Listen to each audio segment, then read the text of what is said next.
Recording. Good afternoon. Welcome to Leesburg Public Library. We're pleased to host Dr. Michael Butler today. The funding for this program was provided by Florida Humanities and sponsored in part by the State of Florida, Department of State, Division of Arts and Culture, and the Florida Council on Arts and Culture. And a biography of J. Michael Butler. He is a historian and author. Dr. J. Michael Butler is a Kenan Distinguished Professor of History at Flagler College, where he has taught since August 2008. He received both his master's and doctorate in history from the University of Mississippi, where he specialized in 20th century Southern history with an emphasis on the civil rights movement. Dr. Butler co-authored Victory After the Fall, The Memories of Civil Rights Activist H.K. Matthews, and has published numerous essays in various academic journals. His latest manuscript is titled Beyond Integration, The Black Freedom Struggle in Escambia County, Florida, 1960 through 2000. Welcome, Dr. Butler. Thank you so much for having me, and I appreciate everyone who is in attendance, who took their time to come out to the watch party. And I also appreciate the viewers who are going to watch this when it's posted via the Leesburg Library social media forum. So big shout out to Florida Humanities for sponsoring such programs, because, you know, in an age where it seems that topics like this are not welcomed within the public discourse somewhat, it's nice to know that there are still places and programs that support a critical examination of important past topics. And I think this is one of them, right? So with no further ado, we'll go ahead and jump into the topic, which is the magnificent drama. Dr. King in the Ancient City. There are going to be some themes and there are going to be some patterns that come up during this conversation. And that's really what I consider this presentation, right? It's more of a conversation than it is a lecture. So if you don't have your notebooks and your pens ready to take notes, I fully understand. You have my permission from the beginning, right? But it's going to be a little while before we even get to Dr. King. And that's really important. And that's going to fit into one of the themes that I stress. One of the things that is often not known by panel participants or attendees to presentations like this is that, yeah, Dr. King actually spent an amount of time in Florida. In fact, was arrested in St. Augustine. It was the only place in Florida where he was arrested, and it played a huge role in the national civil rights movement. So why is Dr. King in St. Augustine? When is he there? How does he get there? And most importantly, what are the consequences? Those are all the things that I want to touch on as we go with this discussion. So one of the major themes that characterizes an examination of the civil rights movement in Florida is whether or not Florida is part of the South, whether or not Florida is part of the Deep South. And spoiler alert, it is. This idea that somehow Florida is different, that it's unique, that it is Disney and Space Coast and tourism and sunshine and sand and oranges, that's only part of Florida's history. And as a matter of fact, you can wrap that into a phrase that's known as Florida exceptionalism. And that is somehow, because of Florida's history, culture, politics, that somehow Florida doesn't fit into the national civil rights narrative. Definitely not the regional narrative. And I am a strong proponent that that's not the case at all. That Florida should be at the center of the way we understand the civil rights movement, not at the periphery. And there's nowhere more illustrative of this reality than St. Augustine. Now, St. Augustine, as I have here on the presentation, it is very much in culture a Southern town. Prior to the 1960s, St. Augustine experienced much of the legal separation that characterized the rest of the Deep South, Jim Crow, dominated all political, economic, and social relations in St. Augustine. And in fact, some African Americans who lived in St. Johns County and St. Augustine believed that the racial structures were even more confining in St. Augustine because of the tourist economy. Now, I'm not going to go into this too much, but it does fit into this idea of paternalism. Now, paternalism is the idea that the dominant white economic, political leaders, church leaders, business leaders, that they would, quote unquote, take care of African Americans, that Black people would be a part of, maybe not equal to, but at least incorporated into jobs, civic life, that the Black residential area, Lincolnville, would be allowed to exist on its own if and only if Black people stayed in their place. So this idea of paternalism is the concept that white people in positions of authority would take care of, quote unquote, their Black people as long as they stayed in their so-called place. And what that means is that they did not resist Jim Crow, that they followed the social and cultural norms of the day.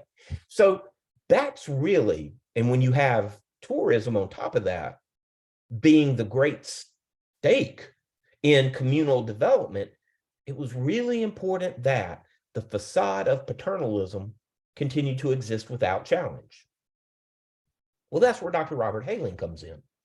You see, Dr. Hayling moved to St. Augustine in late 1950s, early 1960s, and he was a dentist. He was a professional. He was a Tallahassee native. He was a veteran of the U.S. Armed Forces. His father was actually a professor at Florida A&M. And he despised being treated as a second-class citizen in both practice and law, because as he said numerous times, I didn't have to earn anything. I served my country in the U.S. military. I am an equal citizen. One of the things that I've been fortunate enough to do in the time that I've been in St. Augustine is that I've had a few opportunities to meet, talk with, and even formally interview some of the folks that we're going to discuss. So a lot of the points that I bring out, I have asked about specifically so that it can help inform my understanding of the movement, right? So one of the things right away that I think is really important to point out is that Dr. King does not make the movement, right? We're talking about local people who are brave enough to resist. In St. Augustine, it's Dr. Hayling. Now, Dr. Hayling belonged to the NAACP. And the NAACP, perhaps another theme here that we can talk about, is that not all civil rights groups had the same objectives. They didn't embrace the same tactics. The NAACP is a very top-down organization. And basically what that means is that they wanted to fight segregation through the court system.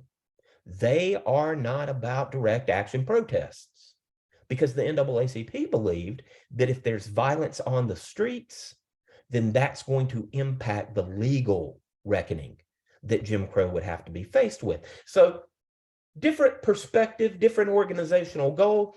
Dr. Hayling was a member of the NAACP, but he heard a story from a young man named Hank Thomas, who was a St. Augustine resident, who in 1960, just like was occurring throughout the rest of the South, Hank Thomas wanted to organize a sit-in at the downtown St. Augustine Woolworths, a sit-in at the lunch counter, to protest the fact that Black people could spend their money in the store. They could even buy food, but they had to go somewhere else to enjoy it. They could not come into the cafe area and sit at a table or lunch counter. So we know that on February 1st, 1960, the sit-in campaign started in Greensboro, North Carolina, and it spread throughout the South like wildfire. St. Augustine was no exception. However, Hank Thomas had a group of friends, colleagues, that he wanted to join him, and they all agreed to. And on the day of the sit-in, Hank Thomas showed up all by himself. The people behind the counter knew him. They asked what he was doing.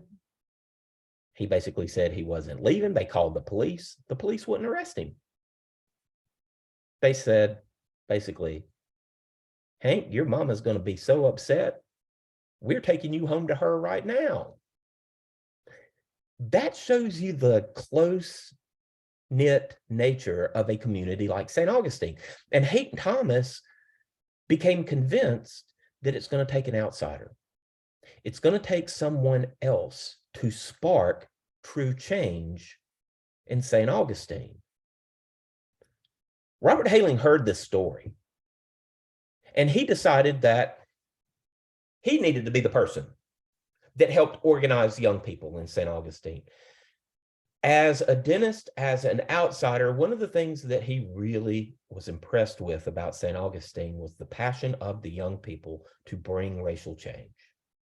So he volunteered to not be a part of the adult branch. Dr. Hayling considered the adult branch to be too conservative and maybe too slow in the changes that they wanted, that he wanted to become the advisor to the NAACP Youth Council, right? That he would work with young people. Now, the timing here is important. The timing here is really important because St. Augustine, you know, I've lived there long enough to be able to safely conclude the town has a little bit of an inferiority complex, right? And they have kind of an inferiority complex because it is the nation's oldest city, the ancient city, right? 1565. St. Augustine's kind of had an inferiority complex because unless you live in Florida or the surrounding area, few people really understand that St. Augustine is where this nation's history began. In the textbooks, it's always Massachusetts. It's always the Pilgrims, or maybe Jamestown. Well, I heard one historian here say that when the Pilgrims had their first Thanksgiving, St. Augustine was undergoing urban renewal, right? St. Augustine always wants to be known as that place in American history books. The quadricentennial celebration was a place to do just that. Now, the quadricentennial was the 400th anniversary of the city's foundation. This was going to be a huge event for the city of St. Augustine, right? This was going to be when they finally made it into the history textbooks. The celebration started really in 1963, when the Vice President of the United States, Lyndon Johnson, made a ceremonial visit to St. Augustine to start the official celebration and planning. He had a $300,000 gift from the federal government to help sponsor the events.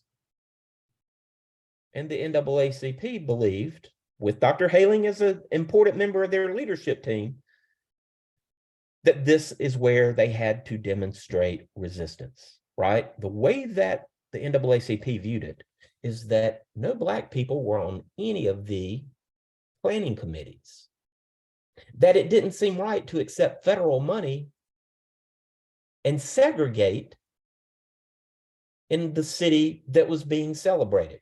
Most importantly, what the NAACP wanted was the formation of a biracial committee in St. Augustine, a committee made up of white and Black civic leaders, so that when instances came up that were unjust, that they could take it before the committee and hash out some sort of compromise or settlement. The city said no to all of them, none of the demands. So when LBJ came to town, the NAACP threatened to boycott. They were told, don't do it. We will give you an invitation. NAACP leadership will invite you to the banquet where the vice president would speak. We will give you a meeting, an audience with city and county leaders. So there was no boycott. There was no protest. There were no demonstrations. Yeah, the NAACP leaders were invited to the banquet, and they were placed in a segregated room in the balcony that was guarded by Secret Service officials. They were not allowed to interact with anybody there. Dr. Haling said they could not even see Vice President Johnson. They could hear him. The next day, when they showed up for their meeting with city leaders, it was the mayor's secretary and a tape recording machine. That was the meeting. They were told to speak into the tape recorder, and that would be given to the mayor. Like Dr. Haling said, we had been hoodwinked. So now, public demonstrations, boycotts, asking African Americans to avoid downtown shops began. Of course, here is a photograph of Dr. Haling just a few years ago in the bottom left. There's Dr. Haling in 1962. And below is a photograph of one of the first major picket lines. And you can see what the signs say, right? It's nothing radical. It's nothing belligerent. I am an American also. My father died defending this country too. Wear old clothes with dignity. That's the chief of police, L.O. Davis, reading the signs and kind of intimidating. Well, this is 1963, remember, and that's going to be really important for later. In June of 1963, a civil rights leader from Mississippi named Medgar Evers, he was the Mississippi Field Secretary for the NAACP, and by the way, one of the unsung heroes in American history, in my opinion. But Medgar Evers was gunned down by an assassin literally in front of his home. This is in June of 63. And Dr. Haling was quoted by the local newspaper, who, by the way, was no friend of the movement. He was quoted as saying, "We will shoot first and ask questions later in St. Augustine. We will not be gunned down like Medgar Evers." Only that's not what he said. What Dr. Haling said is that in response to this assassination, we will protect ourselves with all available vigor. He was deliberately misquoted. But that quote and this idea that Dr. Haling, an outsider, is riling up the locals, right? And you hear that a lot in the civil rights movement, that we got along fine until these outside agitators came in. This misquote drew attention both within and, most importantly, beyond St. Augustine. I think the violent opposition that's going to come to St. Augustine has more to do with the circumstances, the context of the times, than it does anything else. We know that the opposition in St. Augustine was local, it was regional, and it was national. Yeah, we had one of the largest branches of the Ku Klux Klan just a few miles north in Jacksonville. We know that because of the activities occurring in St. Augustine, that Robert Shelton, the director of the White Knights of the Ku Klux Klan from Georgia, came to St. Augustine to rally the troops, so to speak. We also know that a national figure, the founder of the National States' Rights Party, and today we would call him a white nationalist, a Christo-fascist, right? His name was Connie Lynch. here he is in the back of this pickup truck wearing the Confederate flag vest. But most importantly, there was local opposition that forms to these challenges to the status quo. And it operated under the guise of the Ancient City Gun Club. Now, the Ancient City Gun Club is really interesting because it was a literal local hunting group, but it was also made up of Catholics who were extremely racist, but they couldn't join the Klan. See, the Ku Klux Klan would not let Catholics join. So the Ancient City Gun Club and the people who belonged to it, who were Catholic and couldn't join the Klan, they formed their own little local hate group. And the Ancient City Gun Club became really involved in what they called patrols and meeting with the mayor, chief of police, county sheriff, every morning to discuss the previous day's events in terms of who was boycotting, where they're boycotting, where they live, and what's to come for that day. So there is a configuration of white supremacists who gather in St. Augustine. Why 1963? Why here? We'll get to in a minute. But the other thing that I often share with groups, and quite frankly, I don't know the answer to the question why, but the FBI by this time was also in St. Augustine filing daily reports on boycotts, demonstrations, and the white resistance that was beginning to characterize the city. Things are heating up tremendously in St. Augustine.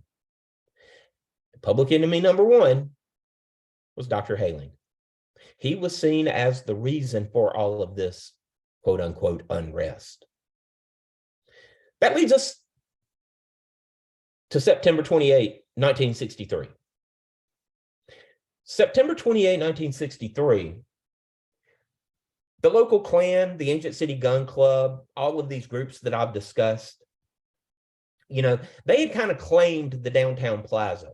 The plaza in St. Augustine is like the heart of the city. It's the largest public gathering spot in the city limits, right? At the very foot is an old slave market, and it's literally called the slave market. Well, that's where the Klan would gather every night and have their speeches and rile up the opposition. But they planned for a major event, which was on September 28, a massive cross burning and public pep rally of hate, basically, just outside of the city limits. The newspaper advertised it. They deliberately misquote Dr. Hayling and advertise the Klan rally. That tells you all you need to know about the St. Augustine Record editors from that time. They passed out flyers in the city. Dr. Hayling drove a bright red Volkswagen Beetle with a white cloth convertible top, right? So everybody knew whose vehicle that was, right? Dr. Hayling said that one day, just days before the cross burning, he found that there were flyers all over his car and all 4 of his tires had been slashed. But he decided, well, if I'm going to be invited and they're going to vandalize my car to get my attention, I'm going to go see it. So Dr. Hayling and 3 other members of the NAACP Youth Council decided that they would go and check out the event for themselves. Now, one of the questions that I had for Dr. Hayling, first time I met him, was that I have read 3 different accounts of what happened that night. And one said he was kidnapped. One said he made a wrong turn. And one said he went there on his own accord. So I asked Dr. Hayling, which was it? And he smiled and said it was all three. Basically, because they knew the roads in this area so well, there was actually a back dirt road off the main road that you could take to come behind where the event was being held. Haling and his associates basically wanted to see who was there. And we know from FBI reports that there were over 1,000 people present that night. Well, when they turned off the main road down a dirt road to go around where the cross burning was being held, two men with shotguns came out of the darkness, pointed them at the car. Dr. Haling put it in reverse and tried to back up, got stuck, and at gunpoint, they were marched to, the four men were marched to the platform where this massive cross burning was about to come to an end. One of the gentlemen who was with Dr. Haling, his name is James Jackson. I'll never forget what he said. He said that the thing that he'll never forget is the look on the women's faces. The women who were present were screaming for them to be castrated. He said initially the men were just kind of confused, like, what is going on? Connie Lynch was at the podium or on the platform. And when he saw them, said, well, look who we have here. They proceeded to systematically beat all four, beat them to the point of unconsciousness, stack them on top of each other like cordwood, is how Dr. Haling described it. And the last thing he heard before he lost consciousness was Connie Lynch ask, how many of you have had the pleasure of smelling an inward burn? Yet the title probably gives it away, right? It was a near lynching. Because in the audience was an FBI informant. We later found out that he was a Methodist minister from Daytona. And when he saw these four African-American men being led at gunpoint to the platform of a 1,000+ person Klan rally, he got in his car, went to the nearest payphone, called the FBI headquarters in Jacksonville, and told them what was going to happen. The FBI office got in touch with law enforcement, and many of them happened to be at the site. So, Haling and his associates were nearly lynched, but not killed, thankfully. For the NAACP, this was the last straw. Dr. Haling had, against their orders, continued to organize grassroots demonstrations, boycotts, protests. And what the NAACP feared more than anything else was violence on the ground, white instigated violence, complicating their legal efforts. So the NAACP, for all intents and purposes, fired Dr. Haling. He was a man without an organization. Months passed. The desperation grew. And look, the last thing during the civil rights movement you wanted to happen was for white violence to win, to appear triumphant, because that just meant that the next struggle was going to be even more violent, right?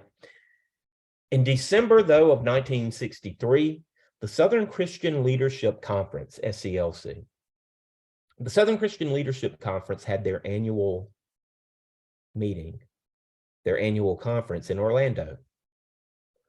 Dr. Haling went to it, explained the situation in St. Augustine, and begged for outside help. Dr. King was not present at that meeting, but heard about what was going on at St. Augustine and decided that at least one SCLC official would be sent to the city. So we've gone now for 30 minutes and there's no Dr. King. That's one of the important things, y'all. The civil rights movement does not begin nor end with Dr. King. He's important. He's a figurehead. But it's local people and the bravery that they demonstrate and the fact that they want to bring change to their communities, which gets the attention of national organizations led by people like Dr. King. So the civil rights movement is a story of local people who protest injustice and literally risk their lives. This is where the context is so important. Oh, by the way, after SCLC gets involved, this is the pamphlet that they created. Yeah, SCLC does get involved, right? They're going to organize an Easter boycott, an Easter campaign. And I'm going to talk more about that in a minute. But you can see that 400 years, they're actually using that quadricentennial as a way to strike back against the violence and hate that characterized the city. And that's Dr. Haling recovering. His wrist was broken and several of his fingers were broken. And he believed it was because the people who were in charge of the basic torture knew that he's a dentist and that he made his living with his hands, and they tried to break his hands, quite literally, right? So that gives you an idea of the level of hate that characterized the city. But now we have to step back and put this in perspective. And I'm not going to go through this in specific detail, point by point. However, context is what separates in history the experts from the novice, right? Being able to say, okay, St. Augustine is important, but what else is going on that informs the local movement? That's key. Now, remember, I talked about early 63 when the campaigns in St. Augustine first started. Well, at the same time, there was a much larger national campaign that was occurring in Birmingham, Alabama. Birmingham, Alabama was so violent that it earned the nickname Bombingham. Birmingham is the city of fire hoses, police dogs, like this photograph here, right? This is from the Birmingham campaign of 1963. This is the photograph that President Kennedy said made him physically ill when he saw it the first time. Birmingham is important because it was a Southern Christian Leadership Conference campaign. And for a little on SCLC, the Southern Christian Leadership Conference was Dr. King's organization, right? He founded it after the Montgomery bus boycott in Alabama succeeded. He wanted to put together a group that would be based in the South, led by ministers, and they would conduct similar campaigns throughout the rest of the South, right? Well, SCLC, just like they were in St. Augustine, were invited to come into Birmingham. The violence intensified. The backlash from law enforcement was so severe that it drew national attention and even international attention. And when you have photographs like this, there's going to be a demand nationally for the federal government to do something to stop it. That's where SCLC began to ask the president for a national civil rights act. Okay, now this is really important because these organizations have been fighting Jim Crow on a case-by-case basis, whether it's a local campaign or whether it's a lawsuit. What SCLC finally realized was that the momentum was on their side to the point that they could ask for a piece of federal legislation that would end segregation with the stroke of a pen. And a president who had been relatively lukewarm on civil rights, JFK, in June of '63 agreed. He promised to support and even introduce to Congress a federal Civil Rights Act. Now, this is the first piece of civil rights legislation that would be proposed to Congress since the end of Reconstruction. It is a big deal. For King and SCLC, this is the golden goose. We've got to protect that. This is why we have a March on Washington planned, August 28, 1963. This is where King wanted to demonstrate to JFK that he had the support of a nation to enact this law.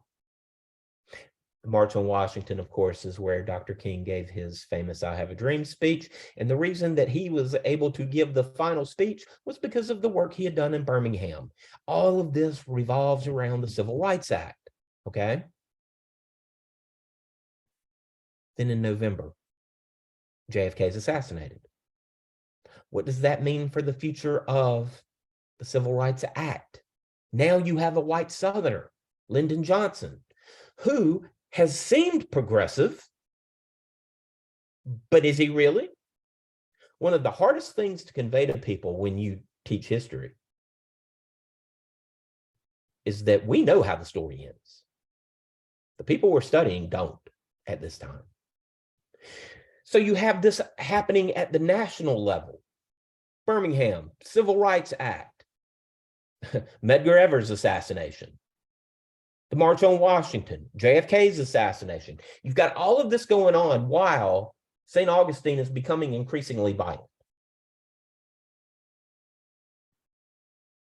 This is when the St. Augustine campaign actually becomes a national campaign. So, with all of that being said, and that sort of sets the foundation for King's visit to St. Augustine. A word on how SCLC operated, because I've already said that SCLC was Dr. King's organization. He founded it. He was the first president, and arguably, SCLC has been living under his shadow ever since. It still exists. It's not as effective as it once was. How could it be? But Dr. King had two primary lieutenants. He had two people that he would often strategize with, because there's a lot of strategy involved in civil rights activism. One of the people that he depended on was named Hosea Williams, H-O-S-E-A, for those of you who are keeping notes. Hosea Williams. And Hosea Williams was from Georgia. He was maybe the more hot-headed of the lieutenants, right? He was a grassroots organizer. He was a person who wanted to organize and stand up for the people, no matter what the consequences were.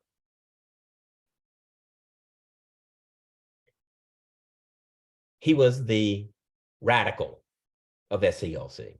Well, King's other lieutenant, and the reason I'm going through this is because both of these people are going to play a key role in St. Augustine, because it's Hosea Williams, by the way, that Dr. King sends to St. Augustine first. But the second person who acted as one of Dr. King's lieutenants was a much more conservative, pragmatic, cautious voice. He was more of a politician. He was from a much more middle-class, privileged upbringing. His name was Andrew Young. Yeah, the Andrew Young that later became the U.S. ambassador to the United Nations and mayor of Atlanta, Georgia, right? No surprise there. And the way King often would work is he would get Hosea Williams and Andy Young at the same table, outline an issue, have both of them give their perspectives, and Dr. King would often come down in the middle, and that would be the response, right? Well, with St. Augustine, it was Okay, we have to tread lightly because what SCLC was most concerned with as 1964 began was the Civil Rights Act making it through Congress. There was going to be a fight because the Democratic Party was the party of the white South. Okay. How can we propose a Civil Rights Act, continue our racial campaigns, and not inflame the racists? That's the conundrum. So Dr. King decides, Hosea Williams, we are going to send you to St. Augustine, and we're going to need you to organize an Easter campaign of selective buying and economic pressure, right? That's another strategy that's part of the national movement. And I can talk more about that during Q&A if anybody has questions, but the idea is to hit racist people who will not integrate in the pocketbook. If you don't want to treat Black people with dignity, we will take our business elsewhere. And the movement is so complex because there's so many details and so much planning. There are freedom schools, there are mass meetings, there are night marches, there are instructions on what to and what to not have in your pocket, right? There's a lot of planning, strategy, and detail that go into these campaigns. That's what Hosea Williams was providing for the people of St. Augustine. During the Easter campaign of 1964, SCLC called on their supporters from the Northeast, as they often did, to ask them to help fund, because there are going to be arrests. You had to have money to bail people out of jail. There were going to be lawsuits. They needed people on the ground to help with the boycotts, right? So oftentimes when there was a campaign, SCLC would call on their Northern allies for support, whether it's manpower or whether it's financial support. Well, one of the people who literally picked up the phone in a Boston SCLC office was Miss Mary Peabody, or as they told me, it's Peabody. I'm from South Alabama, so, forgive me. But the Peabody's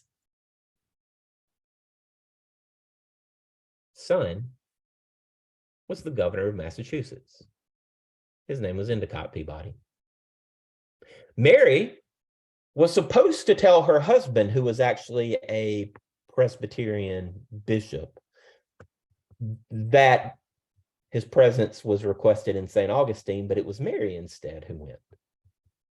She had decided that she needed to do something for racial justice and humanity. And she decided that St. Augustine would be where it was.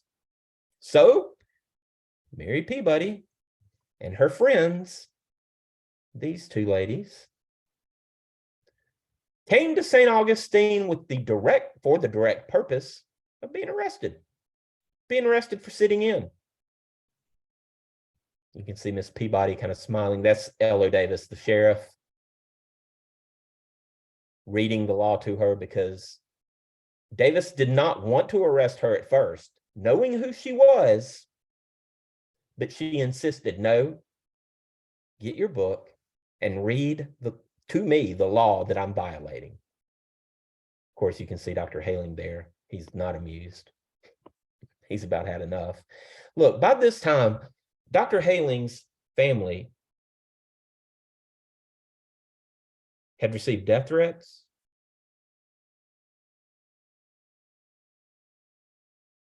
His home had been shot into numerous times. His dog had been killed. His practice was absolutely hemorrhaging money. He was going out of business.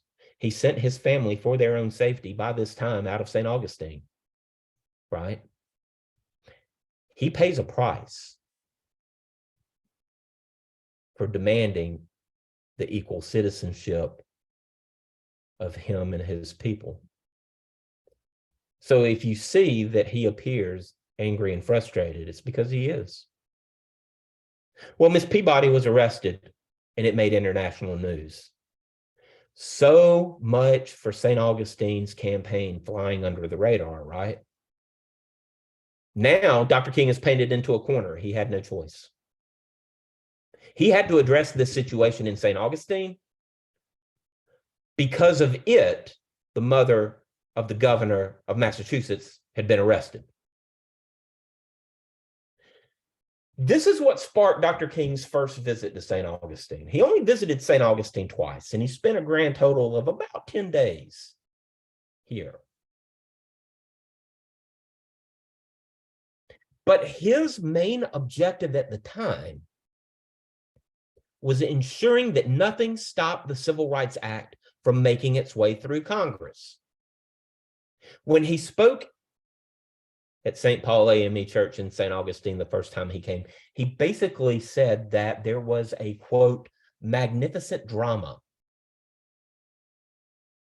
that was playing out throughout the nation, and it was featured in St. Augustine. So this idea of St. Augustine as part of something much bigger than just one local campaign is exactly what the magnificent drama is all about. Now, this is something that may surprise some people, but Dr. King saw firsthand the situation in St. Augustine. The Klan had not gone away. They are still every night gathering at the slave market in the plaza. Night marches had begun, which are incredibly dangerous. The people in St. Augustine were committed, both black and white, to their causes. So after his first visit, Dr. King basically said, when he got back to Atlanta, Andrew Young, we need you to go to St. Augustine and stop the movement there. The fear was that it was so dangerous that violence that occurred in St. Augustine could sabotage the Civil Rights Act. Because if you have violence before the Civil Rights Act is passed, what do you think is going to happen when it does pass? That was King's greatest fear. So he sent Andrew Young to St. Augustine to stop the campaigning, to stop the demonstrating. Yet, what happened to him led Andy Young to say, we were all in God's hands now. Young, the first time he came to St. Augustine for this purpose, he walked into a church where a mass meeting was ending. And Hosea Williams, of course, was given the sermon. And when Andy Young walked in, Hosea Williams knew what he was there to do. But he announced when he saw Andy Young walk in the back, ladies and gentlemen, look who has come to lead our march tonight. The Reverend Andrew Young. Andrew Young said, I didn't even have a toothbrush with me. But he had tricked him. Andrew Young, over the next couple of nights, led the march from the downtown segregated Lincolnville area to the plaza. And on one of those nights, for the first and only time in his life, Andrew Young was attacked and beaten unconscious as a direct result of his activities. Andrew Young went from being a person who said, we've got to exercise caution and stop these activities in St. Augustine because they're so dangerous, to telling Dr. King, we can't abandon these people. Some of it's probably selfish, right? Because this is where Andrew Young received his first taste of real violence. But this idea that we're all in God's hands meant that SCLC had to finish the fight in St. Augustine. Dr. King returned, spent several nights consecutively, had his home shot into. There's the famous photograph of him pointing out the bullet hole in one of the places where he was staying. That picture is really important because he never stayed at the same home in consecutive nights. He didn't want to put the families at risk, right?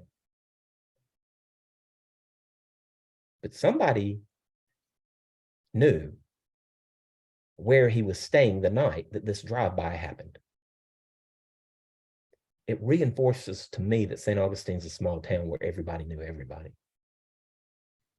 the press conference on the front desk, on the front porch of Dr. Haling's practice.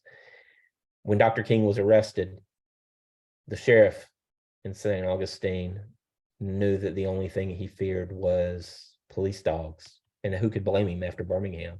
So what did they do? They put a police dog in the back seat with him. There's Dr. King, Andrew Young, Dr. Haling. They expanded the demonstrations to the beaches. And the sit-ins become increasingly violent. Look, the idea here is, as the Civil Rights Act is making its way through the Senate, and by the way, the longest Senate filibuster in American history remains the filibuster against the Civil Rights Act. Now SCLC wanted to keep St. Augustine front and center as an example of why the bill had to pass. Swim-ins at the beaches. State troopers are sent there because the white mob had turned on local police. Dr. King is arrested on June 11, 1964 in St. Augustine, and here are photographs from that. The photograph of Dr. King in jail as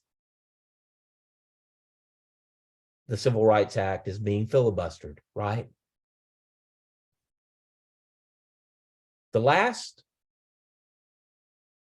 major event of the St. Augustine struggle occurred on June 18, 1964.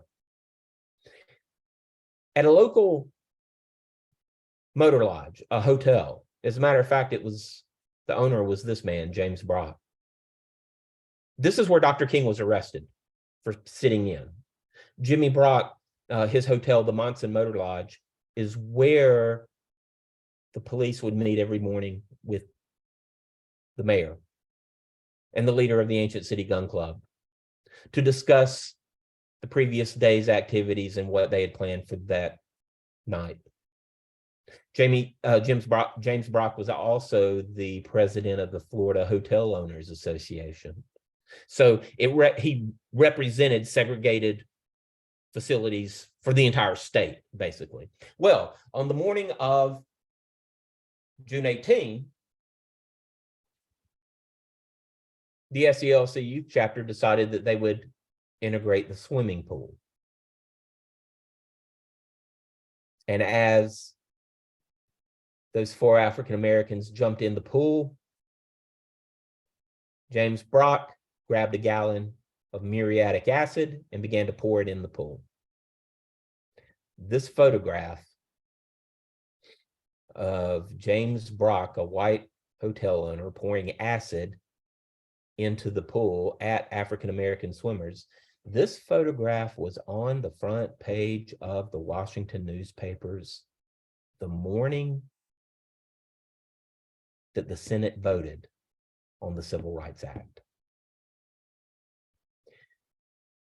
Some senators have said, because I've heard them say it, that this photograph was being discussed on the floor of the Senate literally minutes before the vote.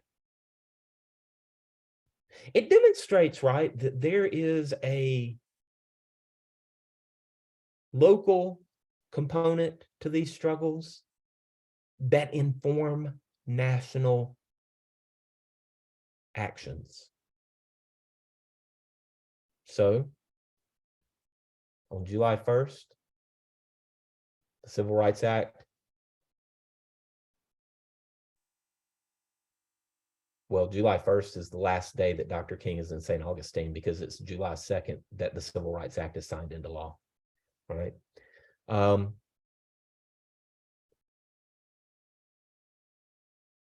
It just ends.